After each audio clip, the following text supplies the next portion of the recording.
Muy buenos días, hermanos, hermanas, amados todos. Dios les bendiga.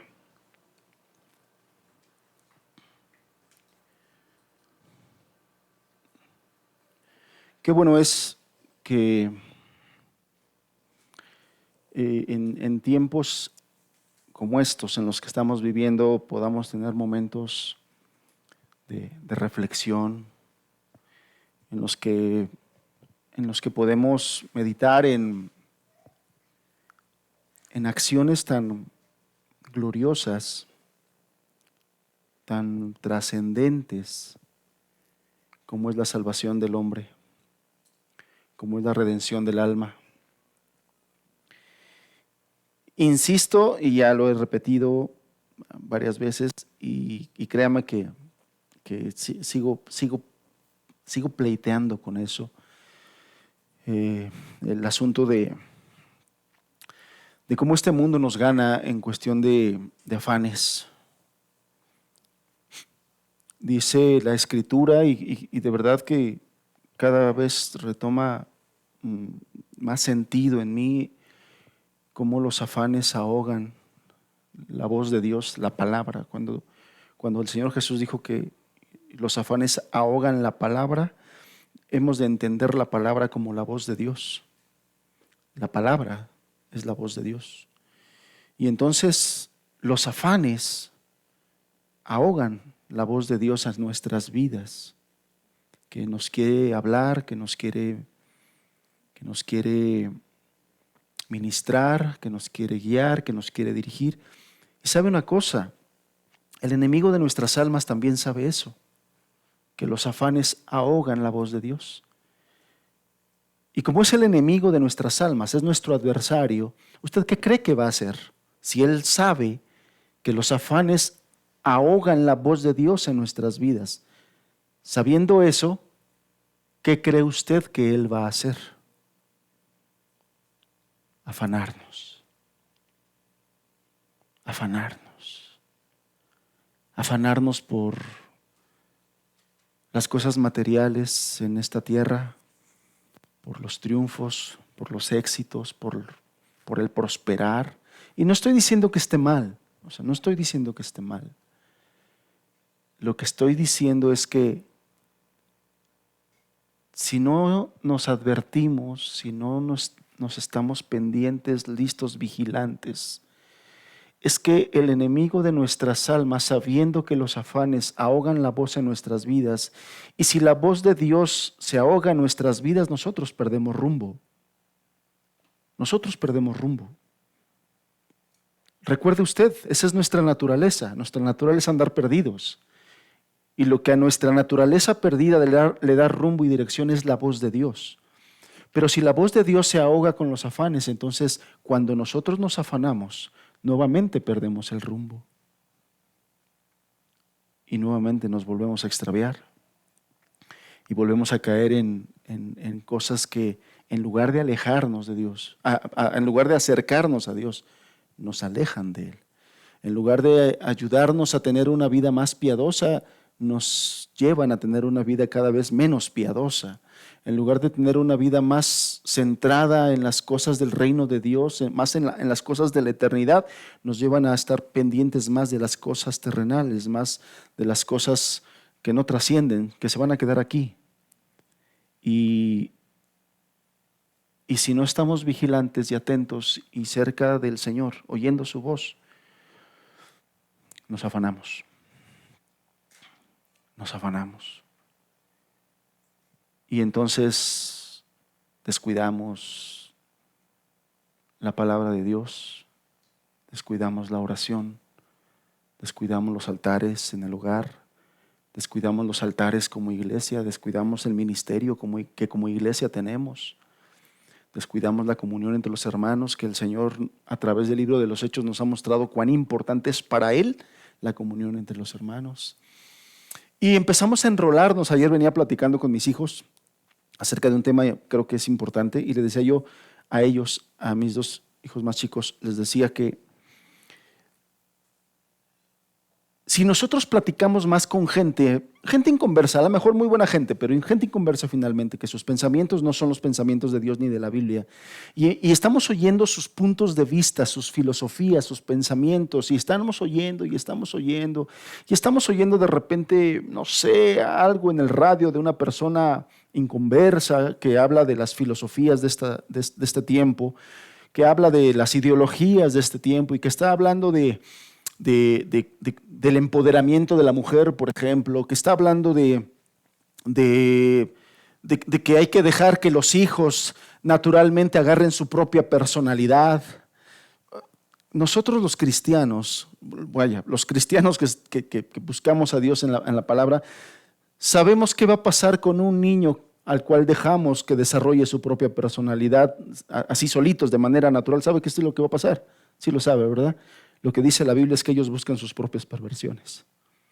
O sea, no, el libre desarrollo de la personalidad, que es un tema en boga, la Biblia ya nos dice, nos hace un spoiler en qué va a terminar ese libre desarrollo de la personalidad, en que ellos buscan sus propias perversiones.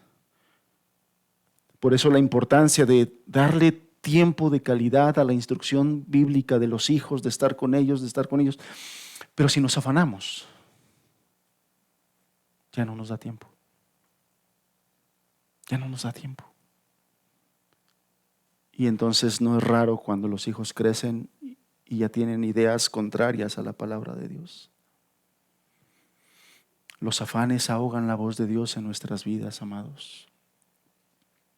Los afanes ahogan la voz de Dios en nuestras vidas. Y si no estamos pendientes y vigilantes, atentos a eso, con la voz de Dios ahogada en nuestras vidas, perdemos rumbo. Perdemos dirección. Y entonces nos empezamos a secularizar más, a humanizar más, a ir por el camino no piadoso.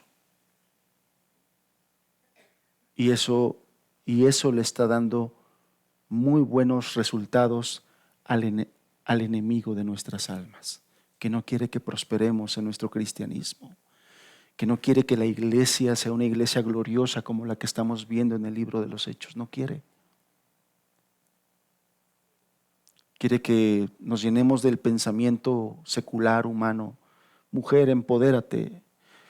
La Biblia habla del empoderamiento de la mujer, pero en otros términos diferentes a los de este mundo. La Biblia habla de cuál es la gloria de la mujer. La Biblia habla de cuál es la gloria del varón. Y definitivamente no son en los mismos términos en los que este mundo lo habla.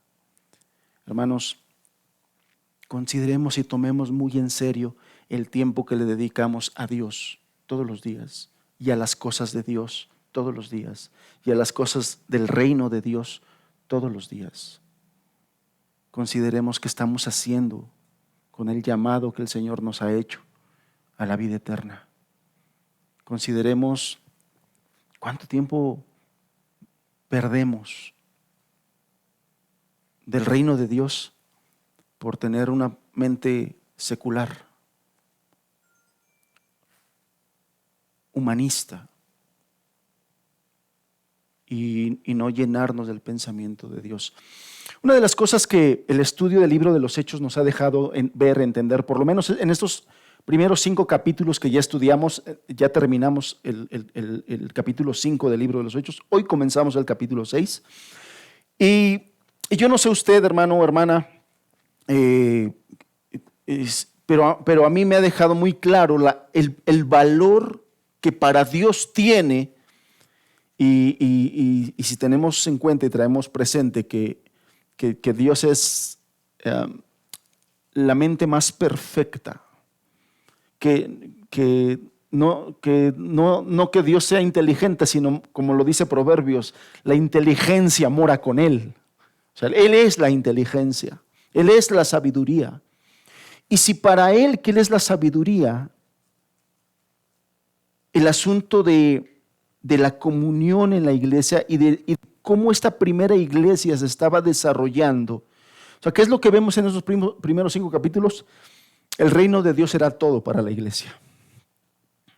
Se reunían en las casas a convivir, a orar, a participar de la doctrina de los apóstoles, al partimiento del pan. La vida de esta iglesia giraba en torno al reino de Dios. No, la vida de esta iglesia no era un ratito el domingo. La vida de esta iglesia era todo.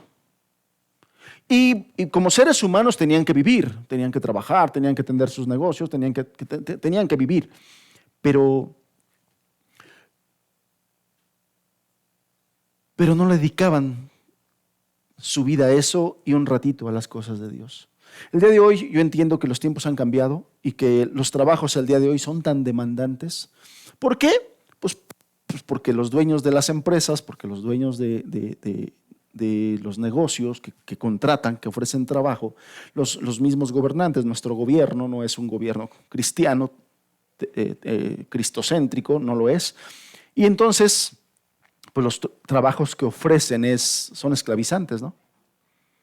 Son esclavizantes, porque a ellos no les interesa que usted pase tiempo con su esposa, le hablo al varón, no le interesa, que a la esposa pase tiempo con su esposo, no le interesa, a los patrones no les interesa eso, que ustedes tengan altares familiares. ¿Usted cree que a sus patrones les interesa que ustedes tengan altares familiares? ¿Usted cree que al gobierno le interesa que usted tenga altares familiares donde esté destruyendo bíblicamente a sus hijos? Para nada les interesa. Y si nosotros nos dejamos llevar por eso, pues es que es mi trabajo, sí, pues sí, tu trabajo de 12 horas, de 10 horas, te va a llevar a la ruina espiritual. Va a llevar a tu familia y a tus hijos a la ruina espiritual. Por eso es que nosotros no tenemos que conformarnos, hermanos. Si ahorita tenemos un trabajo que nos está absorbiendo, tu deber es ser responsable, pero tu deber es estarle clamando a Dios y decirle: Señor, este trabajo no me deja servirte. Este trabajo no me permite tener tiempos de calidad con mi esposa. Este trabajo no me permite tener tiempo de calidad con mis hijos. Este trabajo no me permite estar en el centro de tu voluntad, que yo quiero estar sirviéndote, yo quiero tener un ministerio sirviendo a la gente, sirviendo a los necesitados, yo quiero hacer esto. Y entonces, si no lo tenemos, nuestra obligación es estarle pidiendo a Dios y decirle: Señor, no lo tengo, pero lo quiero tener. No nos acostumbremos, hermanos. No nos acostumbremos a esto. No nos acostumbremos a estar 12 horas encerrados en un trabajo. Hace poco relativamente poco platicaba con un hermano y le decía que hay cosas que no monetizamos, hay cosas que no le ponemos valor monetario, cosas que son importantes en nuestra vida, pero que no le ponemos valor monetario. Es decir, hay trabajos que sí te ofrecen muy buenos sueldos, pero te exigen 12 horas de trabajo, o 10, 11, 12 horas de trabajo, pero te los pagan muy bien, y tú dices: pero es que me pagan muy bien. O sea, sí me exigen mucho tiempo, pero me lo pagan muy bien. Sí, está bien, pero ¿a qué costo? Al costo de que, lo que dije ahorita, no tienes tiempos de calidad con tu esposa, o no tienes tiempo de calidad con tus hijos. Y eso debe tener un valor, hermanos. Tener tiempo de calidad con tu esposa debe tener un valor, que son cosas que no monetizamos, no le ponemos valor monetario. ¿Cuánto vale? ¿Cuánto vale tener tiempo para estar con tu esposa, para platicar con tu esposa, para salir con tu esposa? ¿Cuánto vale eso? ¿1,000 pesos? ¿2,000 pesos? ¿3,000 pesos? ¿Cuánto vale tener tiempo para estar con tus hijos los fines de semana? Y salir a dar una vuelta al parque y caminar con ellos y reír con ellos y jugar con ellos y sudar con ellos y revolcarte con ellos y tirarte con ellos y que ellos estén riendo y divirtiendo contigo. ¿Cuánto vale eso? No le ponemos precio, ¿verdad? No sabemos cuánto vale eso. Pero al reino de los cielos, eso vale mucho. Esas son las cosas que no monetizamos. Como lo otro sí lo monetizamos, aquí me van a pagar tanto dinero a la quincena o al mes o tanto, y tengo aparte esto y esto y esto. Eso sí se monetiza. Entonces, nuestra tendencia es mirar eso. Pero Cuando nosotros entendemos el valor de la eternidad, no solo de nuestra alma, sino del alma de nuestra esposa, del alma de nuestros hijos, entonces, si no hay otra opción y aunque me paguen un poco menos, yo prefiero esto que también tiene un gran valor. También tiene un gran valor. Y a la luz de la eternidad, definitivamente mucho más valor que un buen sueldo.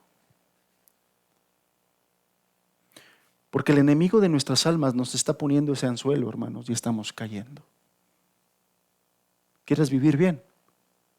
Aquí está este trabajo, pero este trabajo te va a demandar 12 horas al día.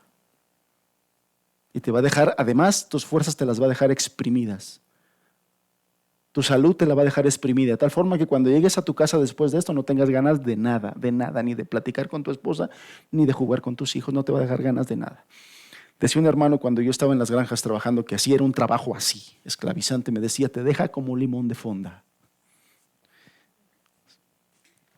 Y en un principio no entendí la referencia de limón de fonda. Pero el limón de fonda no es solamente el que usted exprime.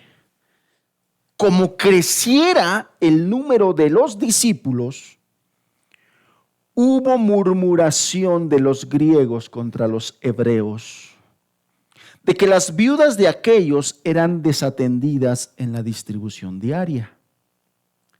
Entonces los 12 convocaron a la multitud de los discípulos y dijeron, no es justo que nosotros dejemos la palabra de Dios para servir a las mesas. Buscad pues, hermanos, de entre vosotros a 7 varones de buen testimonio, llenos del Espíritu Santo y de sabiduría, a quienes encarguemos de este trabajo. Y nosotros persistiremos en la oración y en el ministerio de la palabra.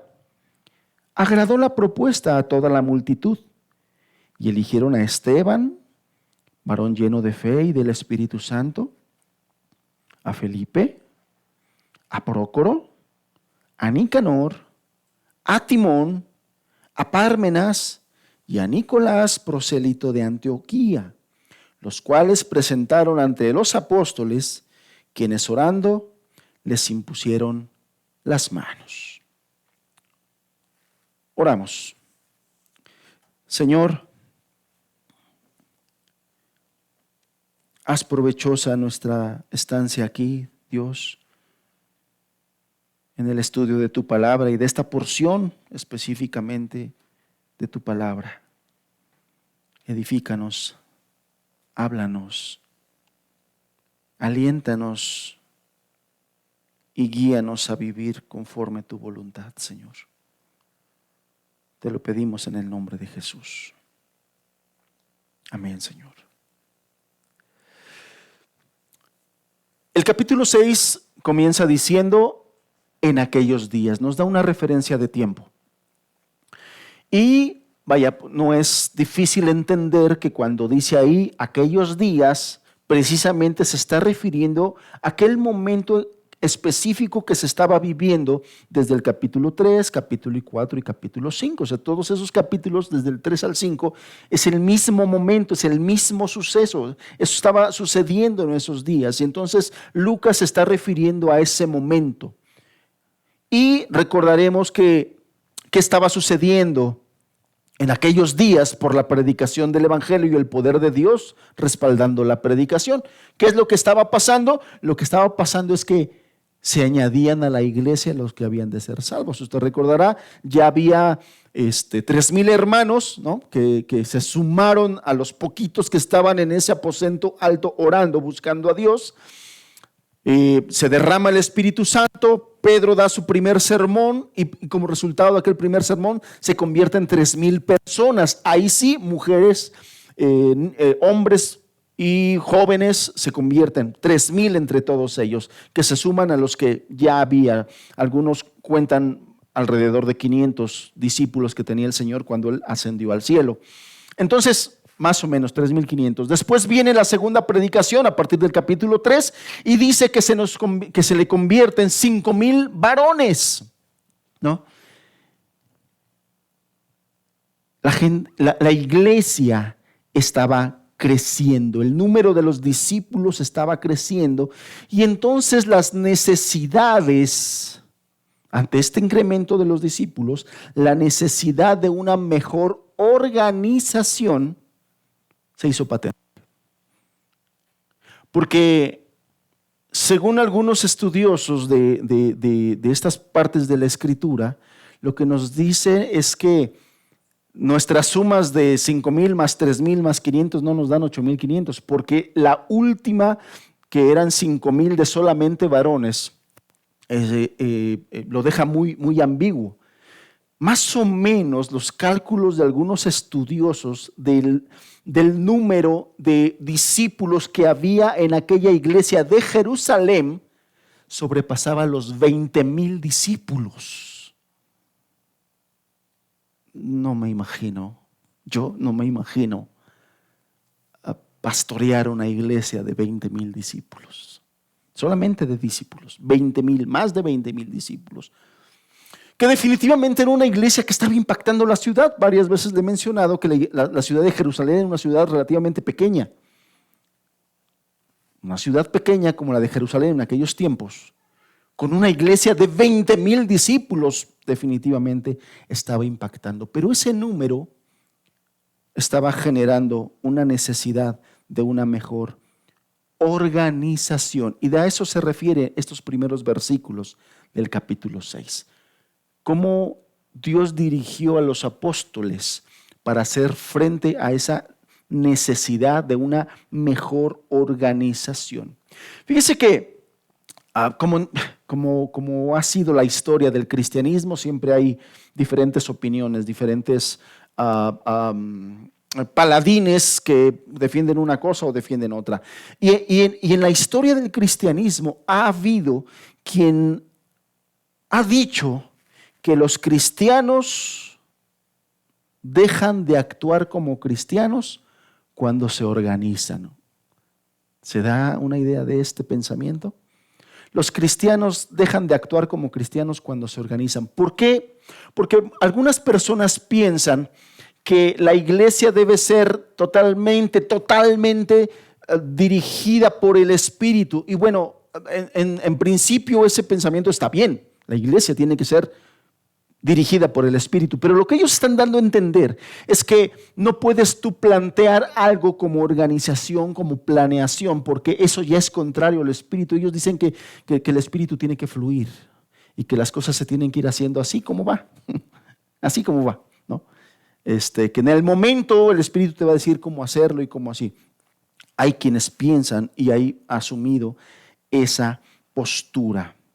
Hay quienes sostienen que la iglesia debería rechazar toda organización y estructuras formales y simplemente fluir, dejando que el Espíritu Santo los vaya dirigiendo en el momento, Bueno,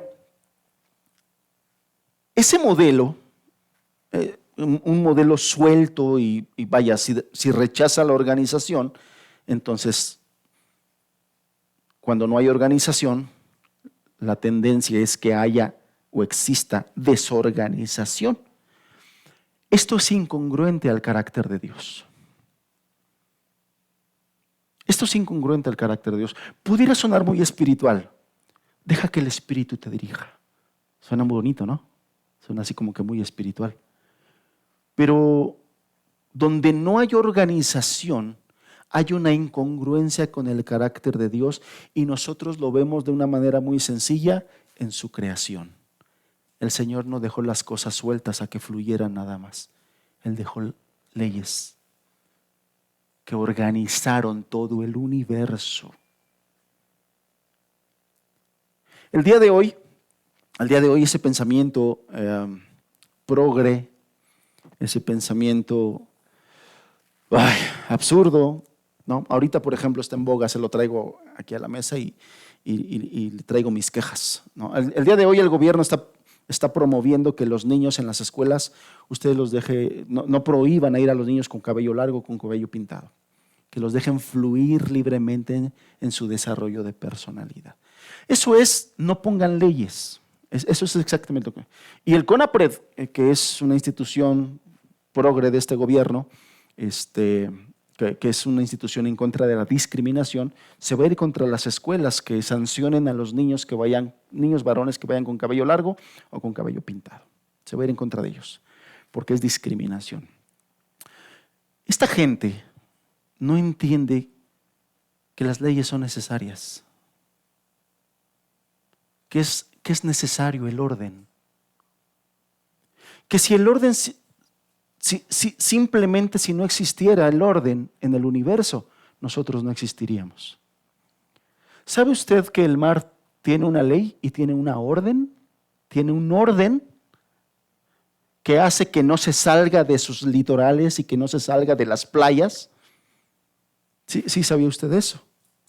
Que Dios, el sabio creador, le puso una ley a los océanos.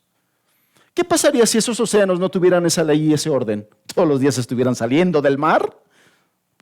Imagínese todos los días teniendo tsunamis. ¿No existiríamos? O por lo menos esas ciudades cerca de los océanos no existirían. ¿Qué pasaría si el Señor no le hubiera puesto leyes a los planetas? Esas leyes se llaman órbitas. ¿Qué hubiera pasado si el Señor no le pone leyes a los planetas para que giren en su mismo eje y no anden así como que andando por todos lados? ¿Qué hubiera pasado? ¿Qué pasaría si los planetas no tuvieran leyes que les dice, a ver, tú vas a dar vueltas por aquí, no te vayas para allá, por aquí, de aquí no te muevas? Sencillamente los planetas parecerían bolas de billar, ¿no? Paz, paz, paz, paz, paz, paz. Eso es orden. Y los progres no entienden eso, que el orden y las leyes son necesarias para el desarrollo de la humanidad.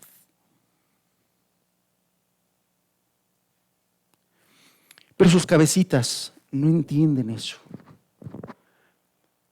La iglesia necesita una organización en el espíritu, sí, en la sensibilidad del espíritu, pero necesitan una organización que es congruente con el carácter de Dios, que nuestro Dios es un Dios de orden. Nuestro Dios es un Dios de orden y por eso nos ayuda mucho el orden. ¿Qué dice la Escritura respecto al joven? Bueno le es al joven llevar, ¿qué? Desde su juventud. Bueno le es al hombre llevar el yugo desde su juventud. ¿Qué es un yugo? Es que ese es el punto de esta generación. No les gusta sufrir, no les gusta incomodarse ni tantito, porque ya los ofendes, porque ya los incomodas. Y ellos sienten que nacieron para que los hagas felices. Dios, que es sabio por sobre todas las cosas, dice, bueno le es al hombre llevar el yugo desde su juventud. Y si nosotros nos vamos a lo literal, un yugo no es ni fácil ni agradable.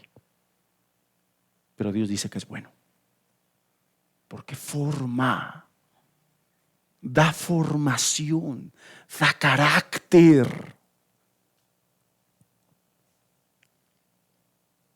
Y entonces lo que vemos aquí es como la iglesia en la gracia de Dios empieza a desarrollarse en un orden y una organización. Toda la creación de Dios refleja la naturaleza sumamente organizada de su creador. Por eso es que las ciencias naturales y las ciencias biológicas, a mí en lo particular, me encantan. Me encantan. ¿A quién le gustan las ciencias naturales? Levante su mano. Ok. ¿A quién le encantan las ciencias biológicas? Ok. A quienes no les gusta, les invito a que se sumerjan un poquito en esto. Lo que quiero que veas es precisamente ese carácter ordenado de Dios. El carácter ordenado de Dios. Todos los procesos biológicos tienen un orden establecido por el Creador, establecido por Dios. La inmunología es fabulosa. Es fascinante. La microbiología, ni se diga. Todos los procesos de reproducción, hablo de las cuestiones genéticas, cómo se reproducen los gametos, por ejemplo, es fabuloso. Es maravilloso, sencillamente maravilloso, cómo Dios le puso orden y organización a toda su creación. Bueno, su iglesia no se podía quedar fuera de eso. Su iglesia no se podía quedar fuera de eso.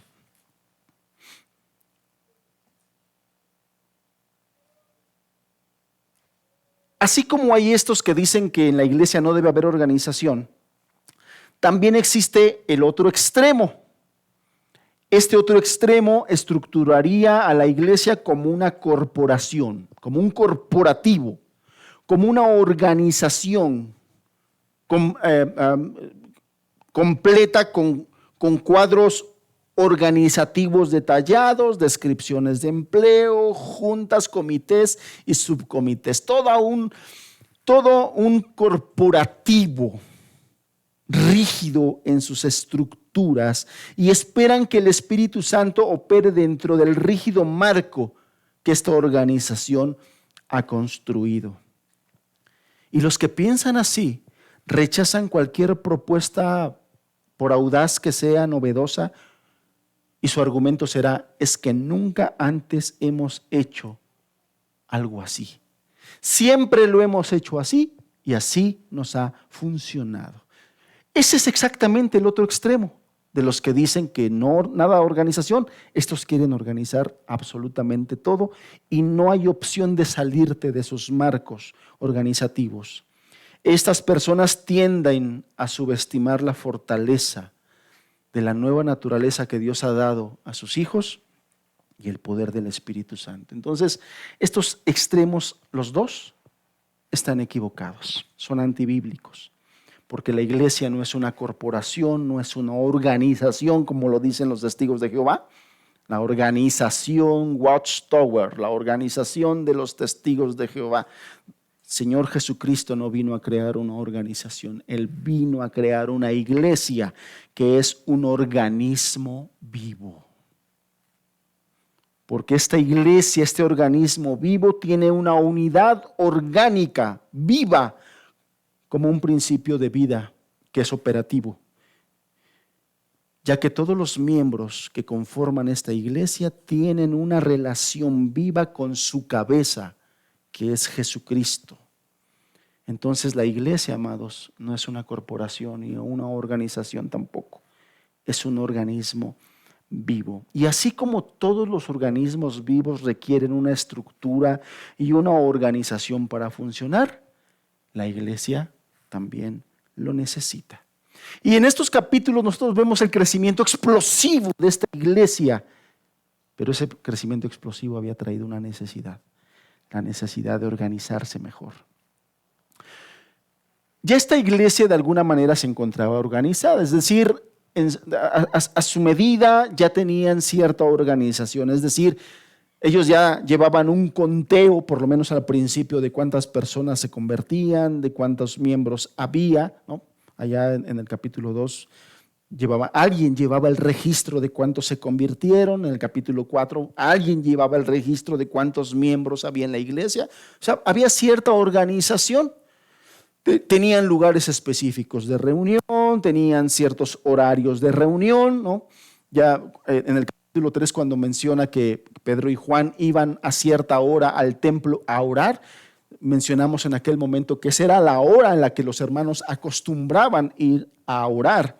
Entonces tenían cierta organización, horas específicas, sabían qué días se iban a reunir en ciertos hogares para compartir los alimentos, se recogía el dinero de las ofrendas y todos los bienes por medio de los apóstoles, y ellos organizaban la distribución a los hermanos que estaban en necesidad. También, como lo vimos en el capítulo 5, había una cierta organización que permitía que se tratara con los asuntos de pecado de los miembros de la iglesia, ¿no? Los hermanos tenían que atender asuntos del pecado que se presentaba entre los miembros, que no es cosa fácil. De verdad que son de las cosas, creo yo, más desgastantes. Y toda esa actividad exigía, de algún modo y en cierto nivel, una organización. Pero en la medida en que fue creciendo en sus miembros, crecieron también sus necesidades. Y a medida que este crecimiento aumentaba, se demandaba mayor organización.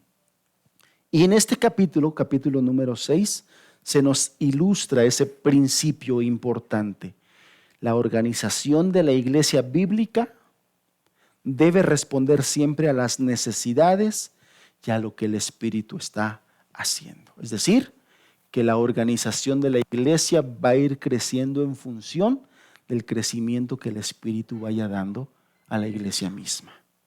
Así es, o sea, nosotros yendo atrás del Espíritu. Él va delante de nosotros, Él nos va dirigiendo, Él nos va mostrando cómo van todas estas cosas, porque la organización, hermanos, no es el fin de la iglesia, sino la organización es un medio para facilitar a nosotros lo que el Señor está haciendo en su iglesia. Entonces esto debe quedarnos claro, es necesaria una organización y esto a nosotros nos debe servir para nosotros mismos. O sea, somos una iglesia pequeña, pero deseamos que el Señor siga bendiciendo su obra, siga extendiendo su reino, y en función de lo que el Señor vaya permitiendo es como nosotros tenemos que ir creciendo también, en espiritualidad evidentemente, pero también en organización. Debemos crecer en organización y creo que en ese sentido, hermanos, el Señor nos debe ayudar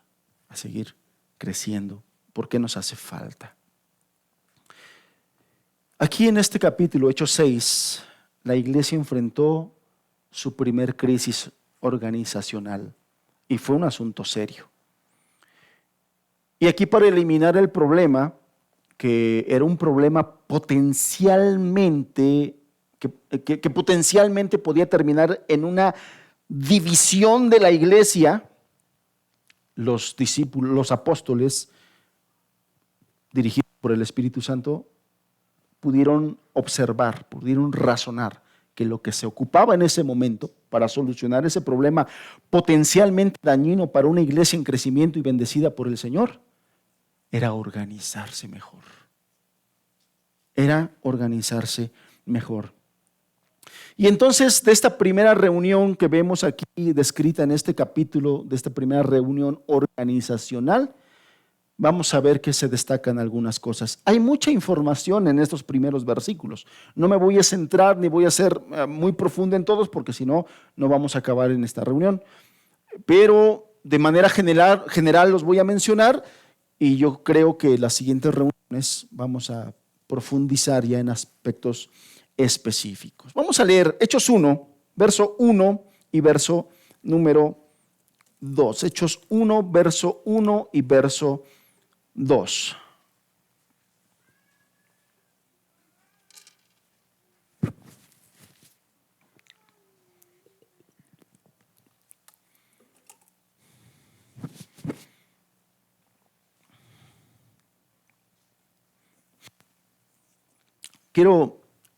Menciono rápidamente, hermanos, me ha tocado escuchar por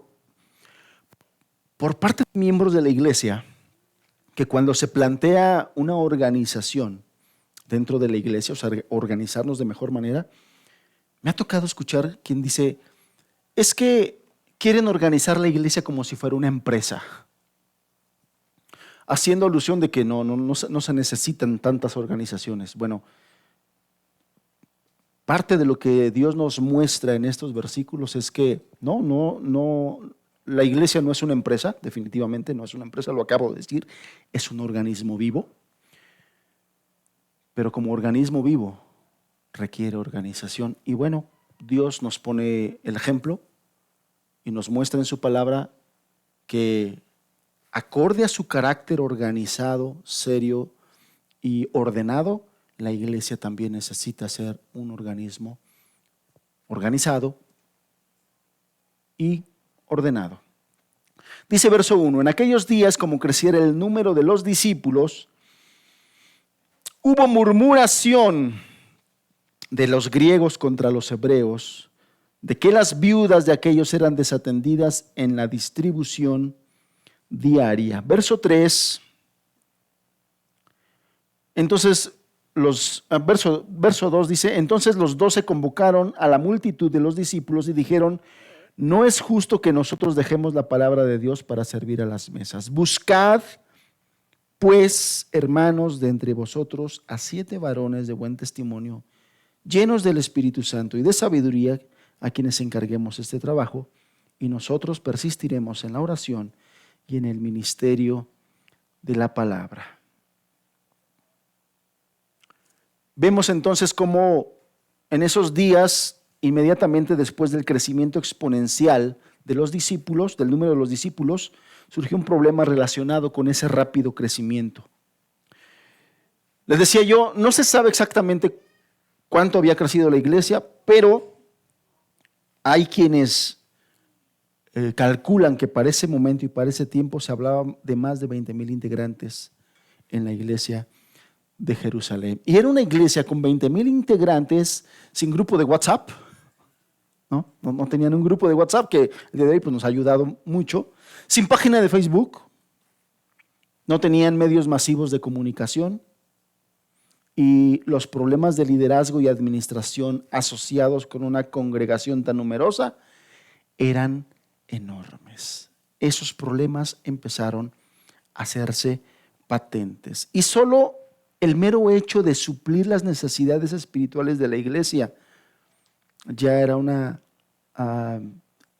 tarea enorme, grande. Hablando de necesidades físicas, hablando de necesidades espirituales, hablando de necesidades materiales, era una labor titánica. Y yo no sé si ustedes recuerden, pero varias veces, por lo menos un par de veces recuerdo yo haber mencionado cómo es que crecieron esas iglesias, sí, por la predicación del evangelio, pero ¿de dónde llegó tanta gente? El capítulo 1 y el capítulo 2 nos dicen que mucha gente llegó a la fiesta de Pentecostés, que eran gente que vivía fuera de Jerusalén, en otros lugares. Cuando dice aquí que los griegos se quejaron de los hebreos, dice, hubo murmuración de los griegos contra los hebreos. Bueno, no está hablando específicamente de gente griega, los dos son judíos, tanto esos griegos que están hablando aquí, en otras traducciones les llaman helenistas, todos eran judíos. Lo que sucede es que por la migración de ciertas familias judías a otros lugares, ya de propiedad griega, ya no hebrea, ya no judía, se fueron a vivir allá, moraron. Entonces, había familias que tenían ya descendencia allá y esas personas ya no hablaban propiamente el arameo o el hebreo, hablaban ya el griego. Eran judíos que por el hecho de haberse ido a vivir a comunidades griegas aprendieron a hablar griego. Es lo mismo que pasa con los migrantes mexicanos que se van a Estados Unidos y después se les olvida el español, ¿no? Y entonces ya hablan todos, ¿cómo hablan, hijos? Span-English. Y ya no quieren hablar español porque ya se sienten anglosajones. Más o menos así, ¿no? Se les olvida el español y hablan puro inglés. Bueno, así pasó con ellos. Se les olvidó el hebreo y hablaban puro griego. Pero todos eran judíos, hermanos. Todos eran judíos. En ese momento todos eran judíos. Acuérdese usted que la extensión del evangelio a los gentiles comenzó con Pedro, a la familia de Cornelio, pero ya más fuertemente el Señor escogió a Pablo y lo envió a la comunidad de los gentiles para ganar gentiles al reino de los cielos. Entonces aquí se está hablando de judíos, pero unos judíos hablaban griego y otros judíos hablaban hebreo, ¿no? Su lengua natal, su lengua nativa era el hebreo y el de los otros era el griego. Este era el grupito que había ya dentro de la iglesia. Y muchos de ellos decíamos que se quedaron en Jerusalén después de haber escuchado el evangelio, de haberse convertido y entregado a Jesucristo. Se quedaron a vivir en Jerusalén y dejaron allá tierras, propiedades, negocios, trabajos. Entonces había mucha necesidad económica en esa iglesia. Miembros de la iglesia y sus familias estaban padeciendo situaciones económicas. Entonces era donde los discípulos estaban dando dinero, propiedades. Leímos en el capítulo anterior cómo un discípulo vendió su heredad y la dio a los pies de los apóstoles para que se repartiera. Bueno, había tanta necesidad que había sobrepasado al liderazgo. Y entonces estaban olvidando en ese repartimiento de los bienes para los pobres, se estaba dando una situación. Resulta que se estaba como que cargando la mano, dándole más a las familias y a los pobres de los que hablaban hebreo nativo que a los que hablaban griego nativo. Y entonces surgió una murmuración, y es lo que nos dice aquí. Hubo murmuración de los griegos contra los hebreos. Dicen los estudiosos, dicen los comentaristas de este pasaje que esa murmuración no fue cualquier chismito blanco, no fue un chismito así de lavadero, no.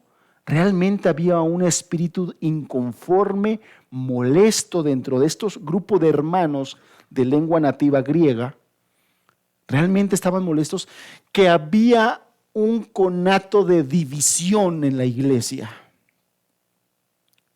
Un conato de división en la iglesia. Fíjense nomás, hasta en las mejores iglesias se da el asunto. Hubo un conato de división porque estaban inconformes y realmente molestos con esto, al punto que llegó a los oídos de los 12, de los apóstoles. O sea, no fue cualquier problemita, no fue cualquier asunto. Realmente estaba en riesgo la unidad tan preciosa y tan valiosa de esa iglesia naciente. Estaba en riesgo. Quiero que note usted algo, hermano. ¿Cómo Dios está bendiciendo la unidad de esta iglesia? De esta iglesia que estamos estudiando, que estamos leyendo. Dios está bendiciendo y está haciendo un énfasis especial, constante, la unidad de los hermanos, el amor entre los hermanos, un mismo corazón, un mismo sentir, un mismo espíritu. Se veían constantemente, se frecuentaban, se reunían a orar, se reunían a compartir los alimentos, se reunían a estar juntos y tener una verdadera hermandad. Había una hermanita en una iglesia que me congregué al principio de cuando el Señor me salvó, que decía: hermano, el diablo metió la cola otra vez. Y ahorita me acordé porque estamos viendo eso, como el diablo otra vez metió la cola, decía la hermanita. O sea, se entrometió y quiso nuevamente romper la unidad entre los hermanos. Note una cosa, hermanos. Quiso romper esa unidad a través de la persecución y no lo logró. Al contrario, fortaleció, y después de la persecución, nuevos hermanos se añadieron a la iglesia, se entregaron a Jesucristo. Después quiso romper la unidad de los hermanos introduciendo el pecado con Ananías y Zafira, y Dios actuó rápidamente para extirpar ese cáncer que daña terriblemente la unidad entre los hermanos, la unidad de la iglesia.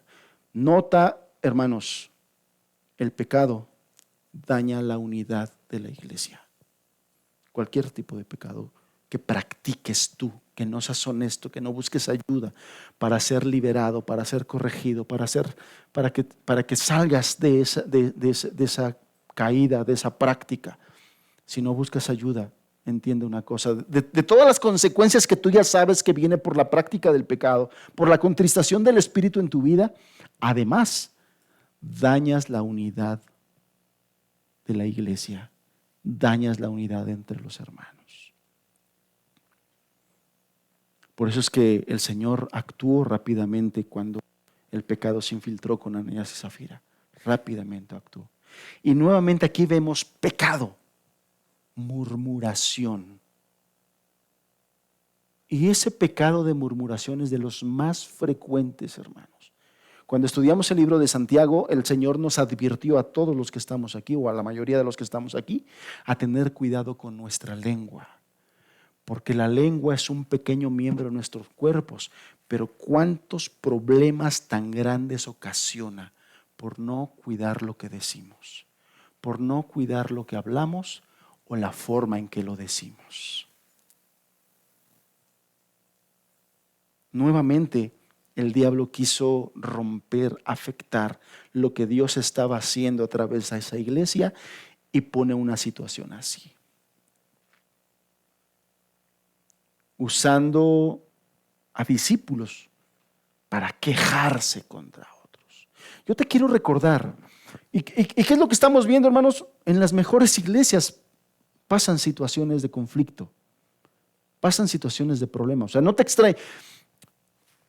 En la iglesia perfecta, porque no vas a encontrar en la historia mejor referencia, mejor escenario, mejor imagen de la iglesia de Dios que la iglesia reflejada en el libro de los Hechos. No lo vas a encontrar. Y aún en esta iglesia perfecta hubo problemas entre los hermanos y hubo murmuración. ¿Y por qué hay murmuración? Porque no tenemos claros la palabra de Dios para pensar con la mente de Cristo de cómo se solucionan los problemas entre hermanos. ¿Cómo se solucionan los problemas entre hermanos? De primera instancia, de las mejores formas para solucionar problemas entre hermanos es tener un carácter y un corazón enfocados en Cristo.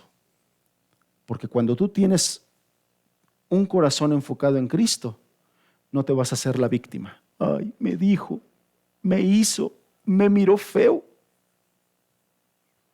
Eso pasa cuando estás ensimismado, cuando piensas en ti y estás mirándote a ti y a ti. No me saludó. Cuando estás enfocado en Cristo, tu preocupación va más allá y dices, ¿qué le estará pasando a este hermano? Que como que lo vi que pasó y o no me vio, va distraído, va pensando, tendrá problemas. Me voy a acercar a preguntarle. De entrada, te pones en modo benigno. Se activa la función de modo benigno cuando estamos en el Espíritu. Porque cuando no estamos en el Espíritu, se activa el modo víctima. Cuando no estamos en el Espíritu. Cuando estamos en el Espíritu, se activa el modo benigno. ¿Qué le estará pasando? ¿Tendrá problemas? ¿Estará enfermo? Y te acercas. ¿Pasa algo, hermana? ¿Pasa algo, hermano? Cuando te enteras y que ya es evidente que pasa algo, ¿qué es lo que dice la Escritura? ¿Cómo se arreglan problemas entre los hermanos para evitar la murmuración? Si tu hermano peca contra ti, ve y estando tú y él solo, repréndele. Estando tú y él solo, repréndele. Si te oyere, le habrás ganado. Mateo 18.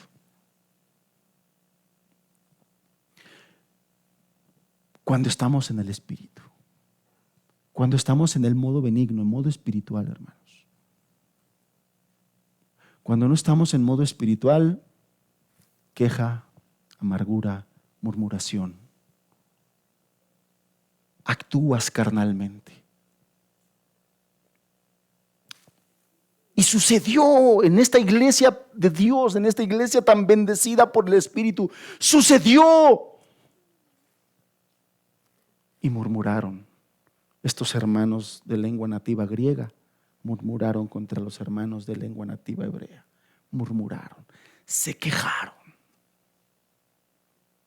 Ah, sí, pues como ellos son de aquí, pues por eso los hermanos apóstoles, por eso Pedro les pone más atención, pues porque son iguales, son hermanos, son de la misma tierra, pues por eso. Pero como nosotros somos de allá, pues por eso nos hacen fuchi. Sí, vente para acá, no les juntas, no, ni les hagas caso ya, mejor ni les digas. Ahí estaban cuchicheando, compartiendo la hiel. Yo te digo, tú me dices, y entre los dos alimentamos la amargura. Llegó a los oídos de los apóstoles y dice que reunieron a todos los discípulos para poner una solución.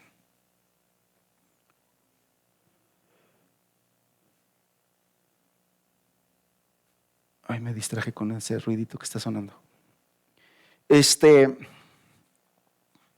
Cuando una iglesia está enfocada en sí misma, tiene dificultades para extender el reino, hermanos. Nota mental, nota en el corazón. Cuando la iglesia está enfocada en los problemas internos de la iglesia, se nos olvida el mundo perdido. Dejamos de ser influencia allá afuera. Dejamos de ser luz. Cuando estamos sumergidos y enfocados, ensimismados, enfocados en nuestros problemas personales, en nuestros problemas internos, dejamos de ver las necesidades de los de allá afuera. Dejamos de ver de pensar en los que se están perdiendo allá afuera. Dejamos de verlos, hermanos. Perdemos el rumbo. Perdemos la esencia de por qué estamos aquí, para qué estamos aquí, por qué el Señor formó una iglesia, por qué me salvó, para qué me salvó. Perdemos el rumbo de todo eso. Antes de que la iglesia pudiera evangelizar al mundo gentil, tendría que tratar con este problema interno que se estaba suscitando entre ellos.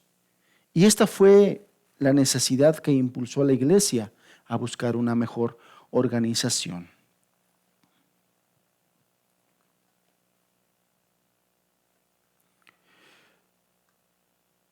Cuando los apóstoles se enteraron de todo este problema que estaba surgiendo, reconocieron que era legítima la queja de ellos. Y entonces los apóstoles convocaron a toda la multitud de los discípulos a fin de buscar una solución.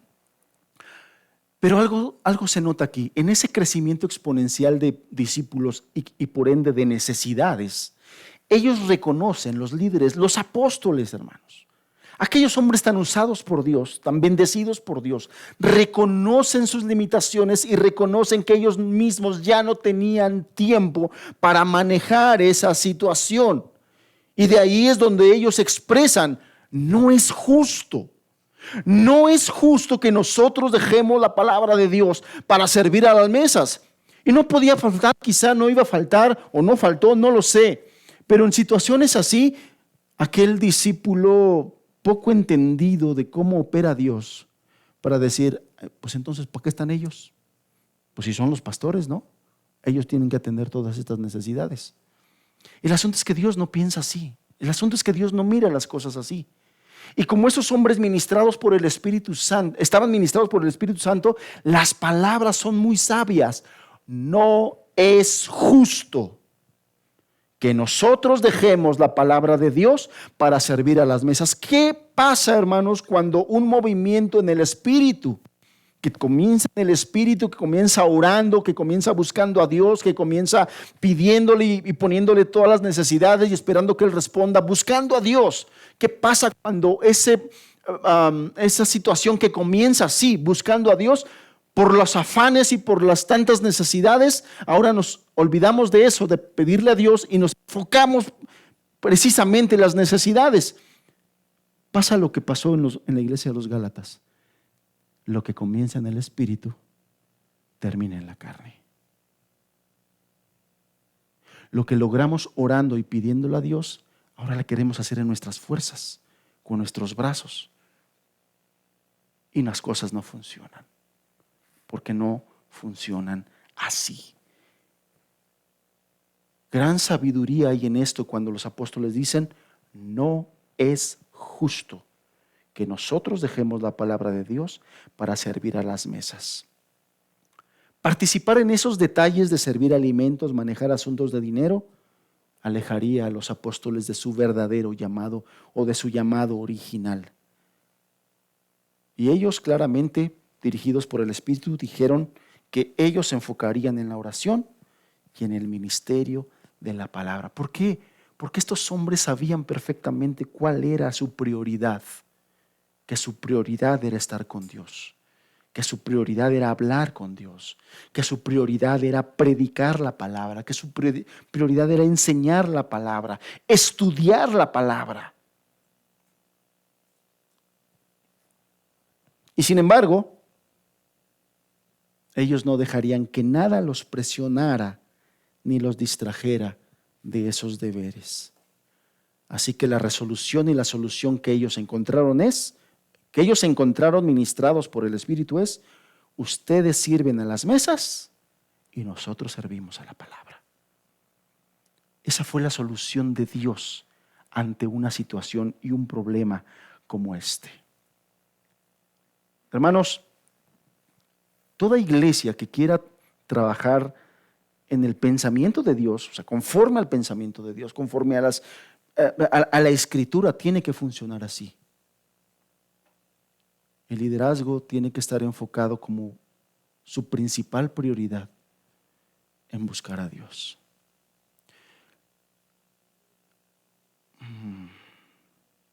Yo no sé si lo tengas claro, hermano, hermana.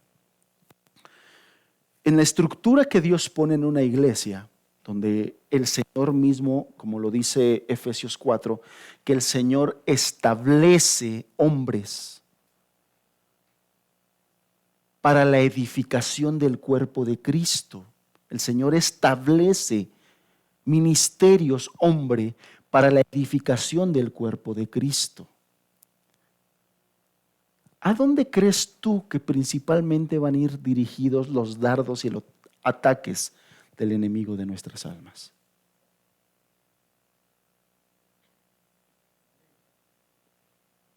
Duro y a la cabeza. A la cabeza, hermanos. Principalmente a la cabeza. Yo no sé si tú tengas idea de cuántas veces he tenido pensamientos de desánimo y de decir, creo que ya, hasta aquí fue donde pude dar. Hasta aquí llegué. Me refiero en el servicio y en el ministerio, no en mi caminar cristiano. Yo creo que no tienen idea de cuántas veces puede pasar en nosotros, los que tenemos esta responsabilidad, la idea de decir, yo creo que me quedo en Tehuacán sentado en una silla a escuchar lo que enseña el pastor de allá. Y ahí me quedo tranquilito. Te lo confieso. Muchas veces. Muchas veces. Pensamientos de inutilidad. Pensamientos de que el saco me queda muy grande. Pensamientos de incapacidad. Muchos. Muchos. Y el remedio para eso es esto. Que la cabeza, el líder, persevere en la oración y en la palabra. Número 1, para estar capacitado para esta gran responsabilidad, pero número 2, para que su corazón esté guardado, para que nuestro corazón esté guardado, porque los ataques del diablo, además de los ataques que vienen a todo cristiano, eso suele un poquito más. Porque el diablo sabe cuánto daño puede hacer si hace caer una cabeza. El diablo sabe cuánto daño hace a una iglesia y a una congregación si tira o derriba a la cabeza. El diablo sabe cuánto tropiezo puede traer si el diablo me hace caer a mí.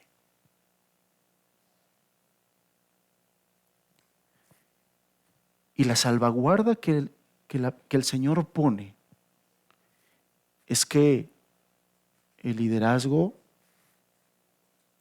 persevere en la oración y en la palabra. Y las palabras que los apóstoles dijeron son contundentes. No es justo. No es justo. Y después dice las siguientes palabras. Verso 3. Buscad pues, hermanos, entre vosotros a 7 varones de buen testimonio, llenos del Espíritu Santo, de sabiduría, a quienes encarguemos este trabajo. Fíjate hasta dónde llega el delegar, la sabiduría que Dios da a estos hombres, a los apóstoles, para delegar y para hacer entender a la iglesia que el trabajo del reino, que el trabajo que se estaba haciendo en ese momento no era de ellos solamente, no era de los 12 solamente, era de todos, de tal forma que hasta los que se iban a encargar de atender a las mesas y estas necesidades, no lo iban a hacer ellos. No dijeron, a ver, bueno, denos chance, nosotros vamos a buscar a alguien que se encargue. No, ustedes busquen 7 varones de buen testimonio, llenos del Espíritu Santo. Hermanos, No era cualquier cosa. No, pues este hermano nos cae bien, es que es bien chistoso, bien buena onda el hermano. Yo creo que él, uno de ellos, a ver, anótalo, este hermano. La hermana como que no tiene mucho que hacer, esta hermana, anótala también. No. La iglesia debía tener cierta capacidad espiritual para poder discernir a los hermanos que tuvieran, número 1, buen testimonio, número 2, llenos del Espíritu Santo, número 3, de sabiduría, a quienes encarguemos ese trabajo. La iglesia debía tener la capacidad de poder diferenciar estas capacidades espirituales dentro de esos hermanos que iban a escoger. ¿Cómo alguien que no tiene el Espíritu podría diferenciar y escoger a alguien lleno del Espíritu Santo y de sabiduría? Una iglesia carnal hubiera hecho eso. Al hermano buena onda, a ese que nos cae bien a todos, a ese anótalo. Al otro hermano que nunca dice que no, seguro que te va a decir que sí, entonces también anótalo. Al otro hermano, ni le preguntes, nomás anótalo y dile que ya todos votamos por él.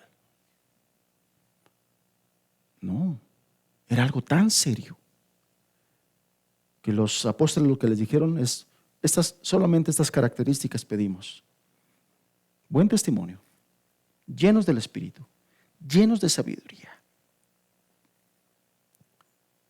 Y aunque los apóstoles debían permanecer fieles en sus prioridades,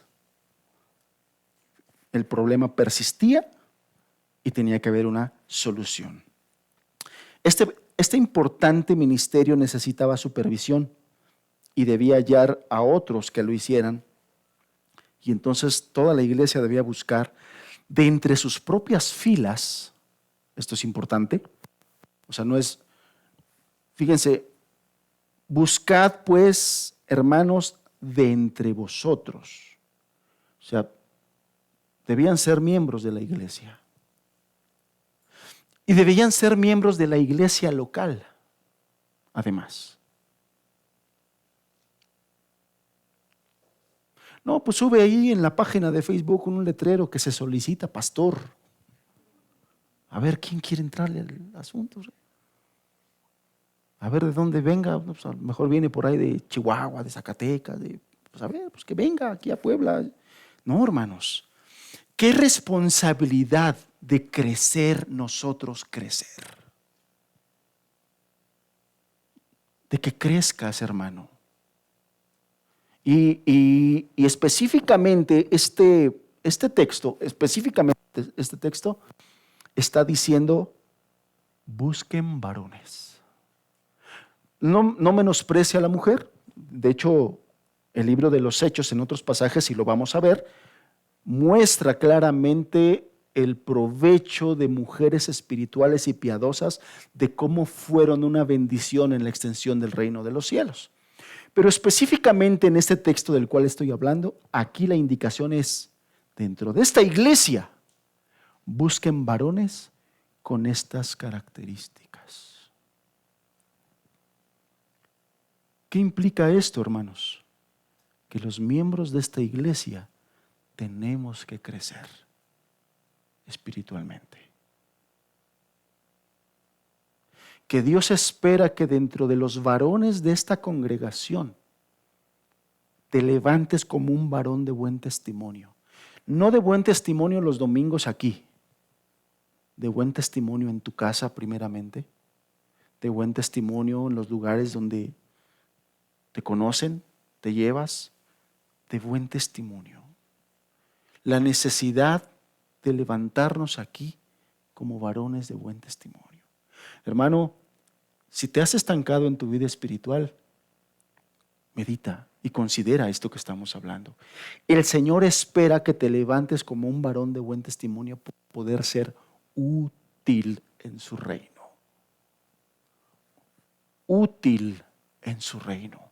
Que Él te pueda utilizar, hermano. Y que te pueda utilizar porque estamos hablando aquí de una necesidad de atención a necesitados.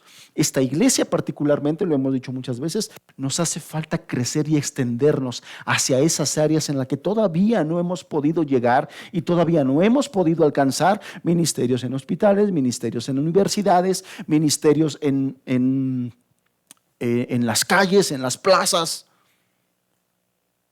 El Señor Jesús un día, hablando en una parábola, le dijo a sus discípulos: vayan por las calles y por las plazas. No hemos llegado, hermanos. No hemos llegado a esos lugares. Y el Señor quiere que nosotros de aquí nos extendamos y que crezcamos y que las hermanas crezcan. De tal forma que te puedas formar como una mujer piadosa y espiritual, que pueda ser luz a las mujeres que se quieren empoderar en un camino torcido allá afuera, y que tú las puedas dirigir y les puedas dar un buen testimonio. Y que lejos de que ellas con sus pensamientos y ideologías te estén convenciendo a ti, tú las estés convenciendo a ellas de que ese no es el camino que el Señor quiere y el camino que el Señor bendice. Que ellas se puedan convertir a ti y no que tú te conviertas a ellas. Tenemos que crecer. Lo que estamos viendo aquí es que los apóstoles dijeron: de entre los que están aquí, hermanos, de aquí mismo, busquen varones con estas características. Busquen varones con estas características. Varones de esta congregación, el Señor quiere que crezcas, que te formes con un carácter varonil y que seas útil a los intereses del Señor del reino. Crece. Este breve versículo, hermanos, enumera 5 características requeridas a aquellos designados para servir en la iglesia. Ya mencionamos, el primero es que tenían que ser hombres. Específicamente para esta tarea, los apóstoles solicitaron hombres, varones. Ya dijimos, sin duda las mujeres tienen un papel vital, importante que cumplir en el reino de los cielos, pero específicamente en este caso se requerían varones. El segundo requisito es que aquellos hombres tenían que ser dentro de la misma iglesia local, que debían de ser creyentes, porque esas iglesias deben tratar de desarrollar su liderazgo desde el interior de esa propia iglesia, esa iglesia local. Y el tercer requisito para los líderes tenía que ser que fueran de buen testimonio, personas de integridad, como se requiere para ser anciano y para ser diácono. Si lo quieres revisar más tarde en tu casa, hermano, 1 de Timoteo 3 y Tito capítulo 1 habla específicamente de estas situaciones.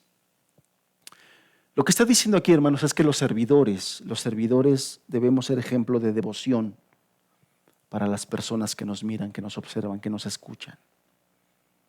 Deben estar calificados espiritualmente, doctrinalmente. Cualquiera que sea su posición allá en el mundo o sobre cualquier habilidad humana, lo que te debe caracterizar es un buen testimonio. Porque tener buen testimonio era esencial. Fíjense que era lo que les iban a encargar. Les iban a encargar la administración de todos los bienes y de los recursos para poderlos repartir entre los necesitados. Si entre esos 7 se colaba un cachirul, hermanos, se iba a estar transando el dinero.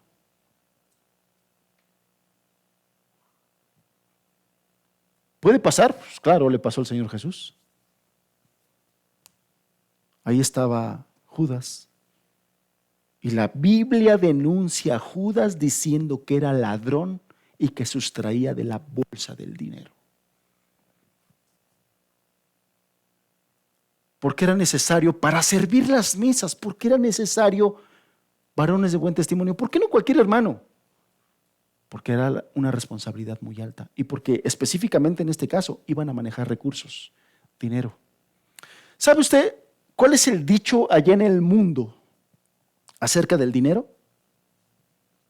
Acerca de la persona que tiene disposición al arca abierta. ¿Sí se acuerda cuál es el dicho? Exacto. Con arca abierta, hasta justo peca. Ese es el testimonio que tienen allá afuera. Obviamente, para guardar de todo eso, se requería integridad, hermanos. Alguien que no tuviera problemas con el dinero. Alguien que no tuviera problema con agarrar lo que no es de él. Y por eso ciertas características.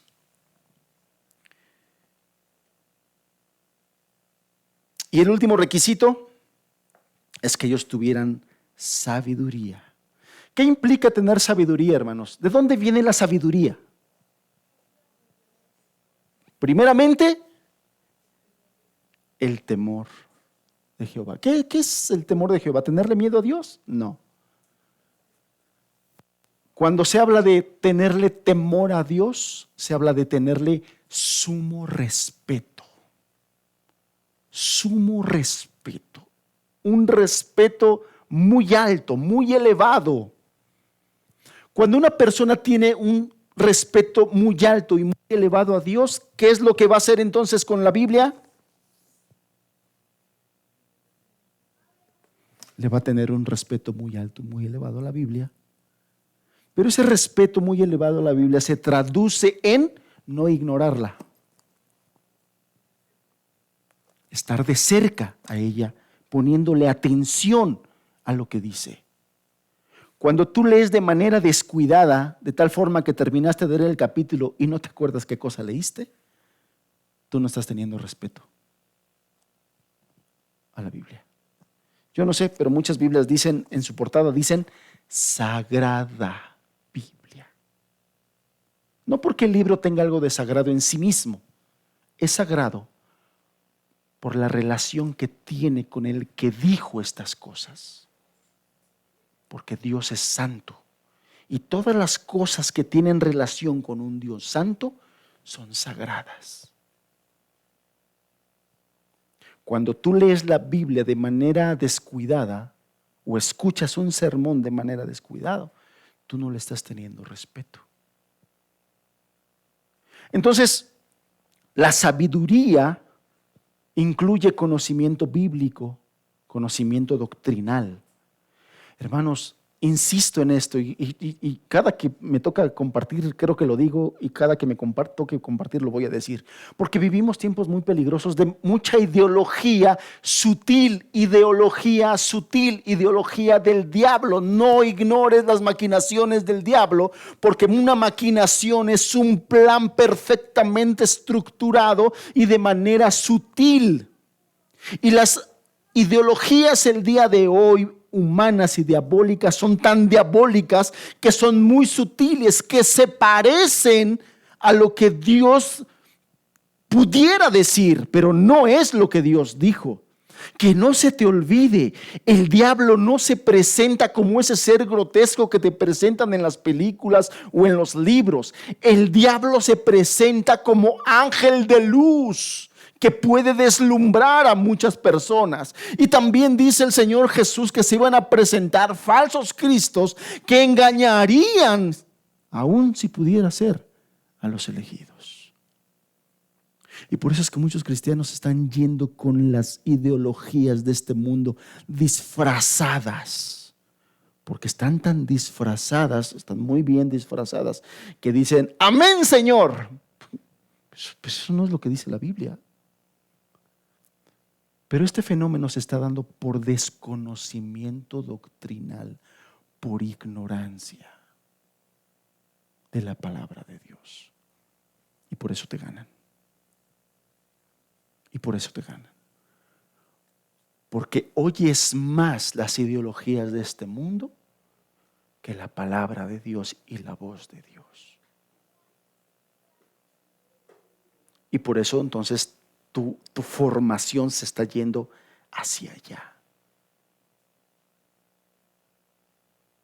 El día de hoy no. En esta semana que pasó, leí un artículo interesante sobre otro fenómeno que casi no se está mencionando, o por lo menos yo no lo había notado. Se está dando un fenómeno llamado niñofobia.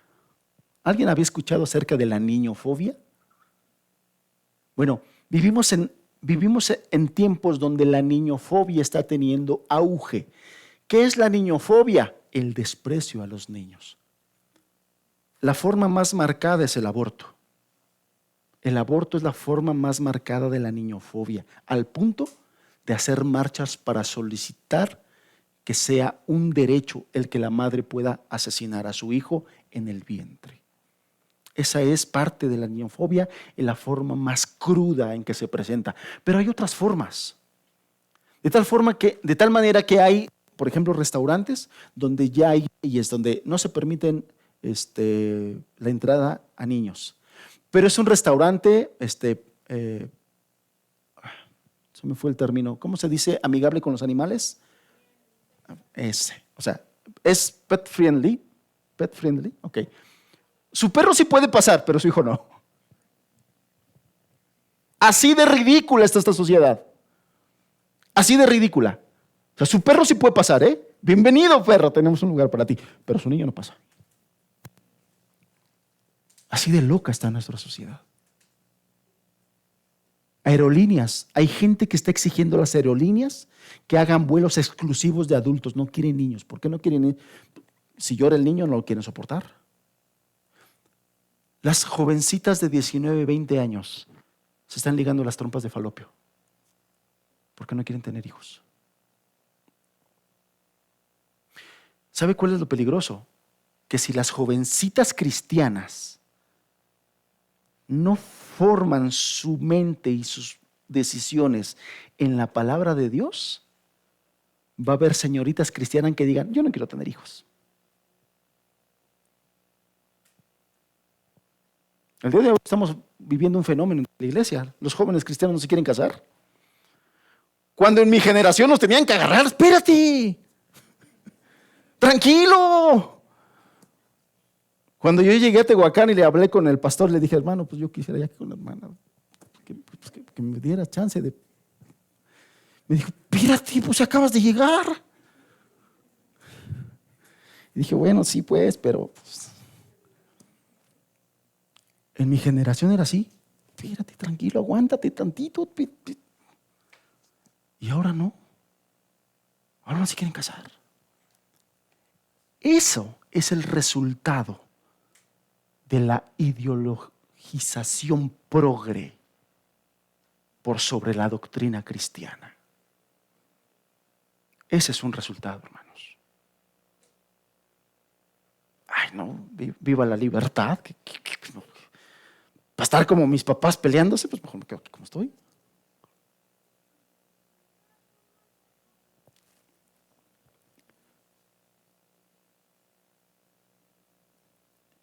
Los servidores debían tener sabiduría y eso significa conocimiento bíblico para poder tomar decisiones con la mente de Dios. Decisiones bíblicas. Decisiones que tengan que ver con lo que Dios quiere. Eso es tener sabiduría y es en ese sentido. Además debían ser hombres que tuvieran un juicio sobrio y justo. Fíjese cómo lo dice 1 Crónicas, capítulo 12. Acompáñame, Crónicas, en el Antiguo Testamento. Ese libro que siempre le das la vuelta y que te lo brincas. Crónicas, primera de Crónicas, capítulo número 12.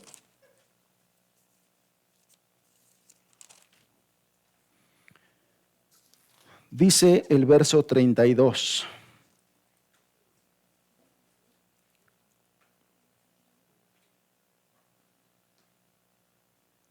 Fíjate cómo el contexto está hablando de los valientes de David y cómo David estaba formando su ejército. Y dice el verso 32. Primera de Crónicas, capítulo 12, verso 32, dice: de los hijos de Isaacar, escoge 200 principales que sean entendidos en los tiempos y que sabían lo que Israel debía hacer, cuyo dicho seguían todos sus hermanos. Fíjate qué característica estaba pidiendo Dios de estos hombres para formar el ejército de David. Hombres que fueran entendidos en los tiempos. Hermanos, hay muchos cristianos el día de hoy que no están entendidos de los tiempos que estamos viviendo. No están entendidos de los tiempos que estamos viviendo. Que no conocen el carácter de Dios, que no conocen su palabra y no están entendidos, conscientes de los tiempos que estamos viviendo. Y que sabían lo que Israel debía hacer. Si lo pasamos aquí al contexto del Nuevo Testamento, es hombres que estuvieran conscientes de los tiempos y que debían cuál era el propósito, y que supieran cuál era el propósito de la iglesia. Esas eran las características que Dios esperaba de estos hombres. A tales hombres Dios manda servir en su iglesia. Terminamos ya con esto. Rápidamente le echamos un ojito a los resultados. ¿Qué fue lo que pasó con esta decisión que tomaron los discípulos y con estas elecciones? Verso 7 dice: y crecía la palabra del Señor, y el número de los discípulos se multiplicaba grandemente en Jerusalén. También muchos de los sacerdotes obedecían a la fe. Como lo vimos, este asunto de organizar a la iglesia, ¿qué fue uno de los primeros resultados que dio? Es que liberó a los apóstoles para dedicarse a la oración y a la palabra de Dios, que es donde Dios quería a los apóstoles, en comunicación con Él constante, línea directa, para poder transmitir la visión de Dios hacia los discípulos de hacia abajo. Número 2, evitó una división entre los hermanos. Con sabiduría pudieron atender esto. Esto resultó en que esa queja fue atendida y además corregida, ¿no? Ya la distribución de los bienes ante las viudas se hizo de mejor manera y esto calmó el mal sentimiento, la queja de aquellos hermanos que no les estaba gustando lo que estaba pasando. Entonces se evitó una división en la iglesia. Y en esta sección Lucas cierra esta sección, como lo ha hecho antes, puntualizando el desarrollo de la iglesia. Otra vez su foco, la iglesia. Resalta cómo estaba aquella iglesia y dice que crecía la palabra del Señor. Como resultado directo de aquellas acciones de haber liberado a los apóstoles para dedicarse a la comunión con Dios, para cumplir su ministerio principal, y también habiendo organizado, resultó nuevamente en la unidad de la iglesia. Fíjate, lo leemos nuevamente. Crecía la palabra del Señor y el número de los discípulos se multiplicaba. Fíjate, ¿qué fue lo que organizó este problema? El crecimiento exponencial de la iglesia. Crecieron los discípulos, crecieron sus necesidades. Se organizaron mejor, ¿y cuál fue el resultado? Más discípulos, más convertidos. Crecía el número de los discípulos, se multiplicaba, ni siquiera dice se sumaba, ¿no? Se multiplicaba grandemente en Jerusalén, y también muchos de los sacerdotes. Entonces, a medida que la palabra seguía propagándose, el número de los discípulos se multiplicaba grandemente. Hace referencia a multitudes y muestra que se añadían tanto nuevos convertidos, que los que se dedicaban a contar perdieron la cuenta. Así como que ya me ganaron, ya perdí la cuenta. Ya eran tantos, hermanos, cómo se multiplicó la iglesia por hacerle caso a Dios. Por hacerle caso a Dios. Y también asombra que muchos, dice aquí, muchos sacerdotes obedecían la fe.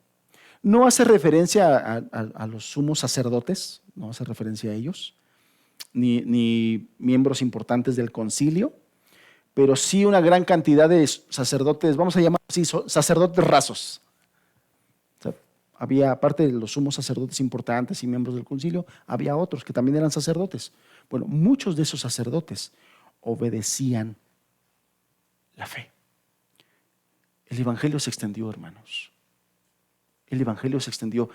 Pero nuevamente Lucas, por algo, vuelve a hacer un énfasis en la armonía de la iglesia. En la armonía de la iglesia. Yo espero que nos esté quedando claro que este énfasis que el Señor está haciendo transmite un claro mensaje de que si Dios te salva, no es para que andes de cristiano llanero solitario, porque para Dios es importante la comunión de los hermanos. Dios se glorifica a través de una iglesia. Dios hace su obra a través de una iglesia. Y si nosotros creemos que esta iglesia la formó el Señor, entonces con temor guardemos la unidad, guardemos la hermandad, la convivencia, las relaciones entre nosotros. Y cuando se lleguen a presentar exabruptos, situaciones, porque la Biblia misma nos dice que se van a presentar, o sea, el problema no, la pregunta no es, ¿se irán a presentar problemas entre los hermanos aquí en esta iglesia de Puebla? La pregunta no es esa, la pregunta es ¿cuándo se van a presentar? O sea, Dios da por hecho que se van a presentar situaciones. Pero eso no es lo que nos debiera de preocuparnos, hermanos. Lo que debiera de preocuparnos es estar preparados en un carácter cristiano con argumentos bíblicos para poder solucionar los problemas que se nos presenten. Las fricciones que se lleguen a presentar entre un discípulo y otro, entre una discípula y otra. Seguimos siendo humanos, de repente seguimos, nuestro carácter nos hace tropezar en cosas. Bueno, estemos dispuestos a perdonar y estemos dispuestos a pedir perdón, hermanos. ¿Dispuestos a perdonar? No, primero creo que es dispuestos a pedir perdón y dispuestos a perdonar. Humildes para pedir perdón, humildes para poder pedir perdón y llenos de amor para poder perdonar a los que nos ofenden.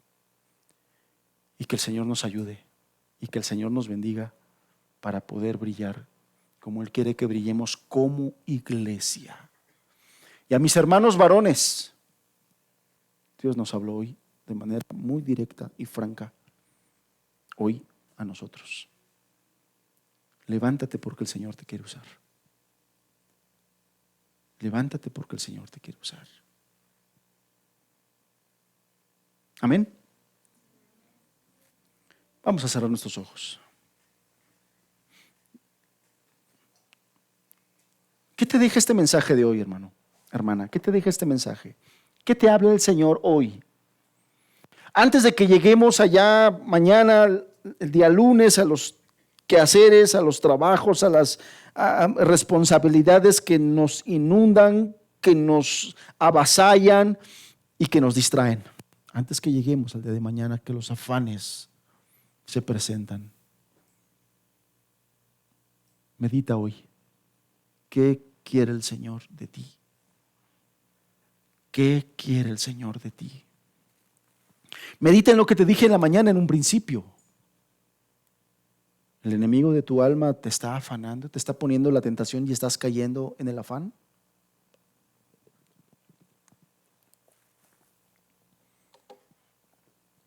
Hemos perdido de vista el propósito por el cual envió el Señor a Jesucristo a salvarnos. Y estamos más envueltos en los asuntos terrenales que en los celestiales.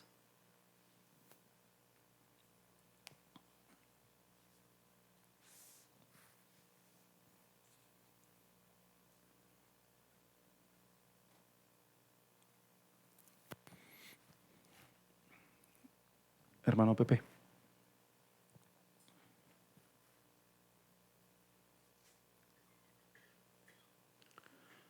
Ayúdenme con un canto, hermano. Bendigan al Señor, siervos del Altísimo. Vamos a ponernos de pie y vamos a despedir nuestra reunión.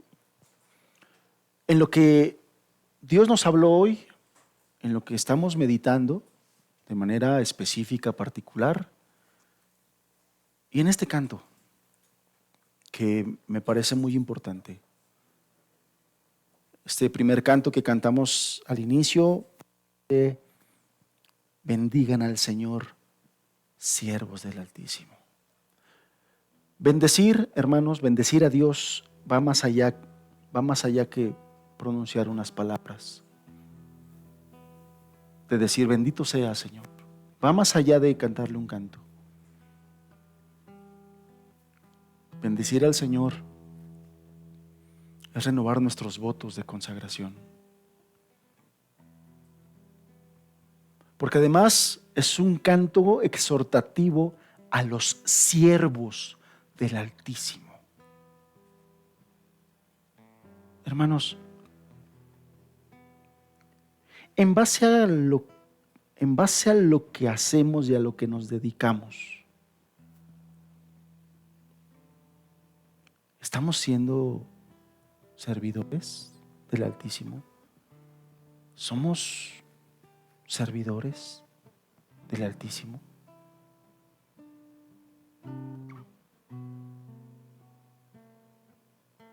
Por la gracia de Dios y por la sangre de Jesucristo somos, dice el canto, vosotros los que sois la casa del Dios viviente. Por la gracia de Dios, solamente por la gracia de Dios. Pero la gracia de Dios nos lleva a tener un corazón agradecido que actúe en consecuencia a los favores recibidos por esa gracia.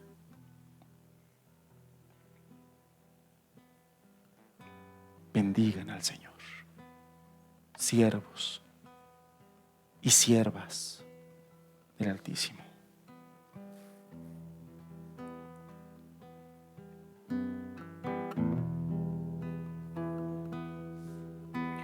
Bendigan al Señor, siervos del Altísimo, los que sois la casa del Dios viviente, alzad las manos ante su grandeza y bendecid al Dios que hizo todo lo que hay.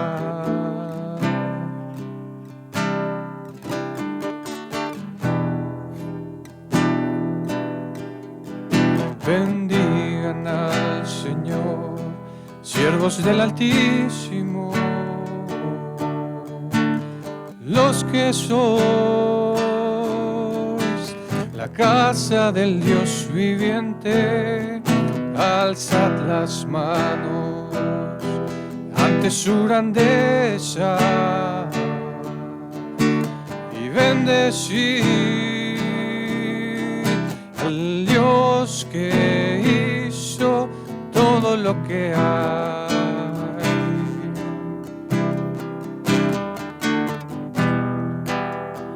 Alzad las manos ante su grandeza y bendecid al Dios que hizo todo lo que hay.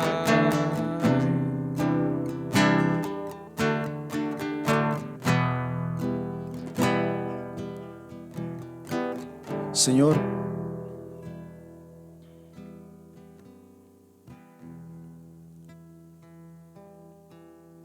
que no perdamos de vista quién es el que nos ha llamado. Que no perdamos de vista lo gloriosa la salvación que tú nos has dado.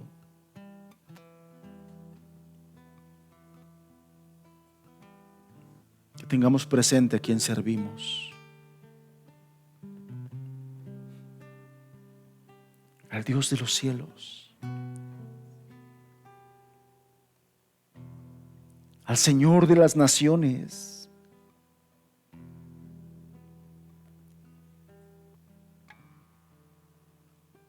Al glorioso Creador de los cielos y de la tierra.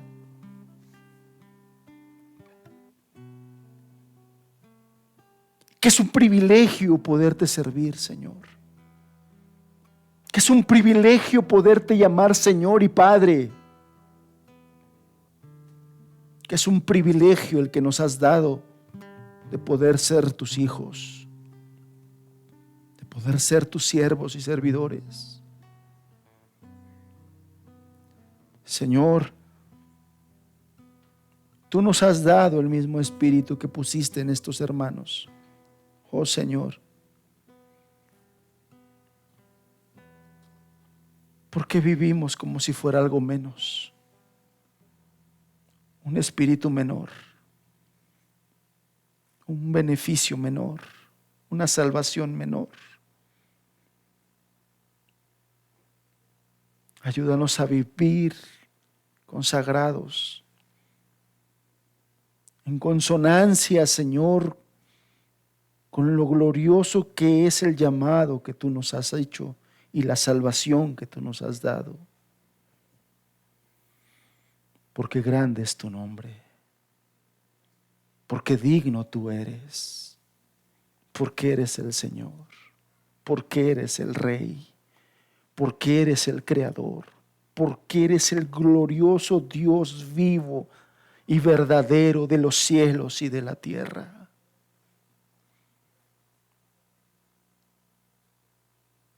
Ayuda a esta iglesia. Ayúdanos, Señor. Por Cristo Jesús, que fue el pago que tú entregaste para redimirnos, Señor. Un glorioso y alto y muy elevado pago por nosotros que no valíamos. Que no menospreciemos, que no devaluemos,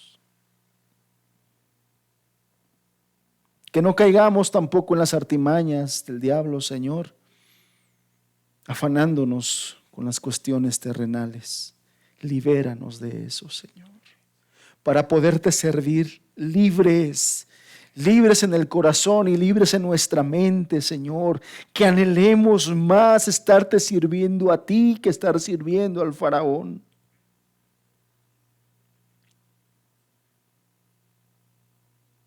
Danos tu gracia para eso también.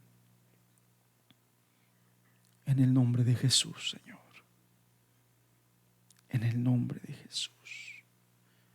Y bendice a mis hermanos, Padre, de los afanes, líbralos de los afanes. Dales el privilegio y la bendición de poder tener tiempo en sus trabajos y negocios para estar contigo, para estar con sus familias y poder extender tu reino ahí, Señor. Danos libertad, que no vivamos como el que no te tiene y no te conoce, Señor.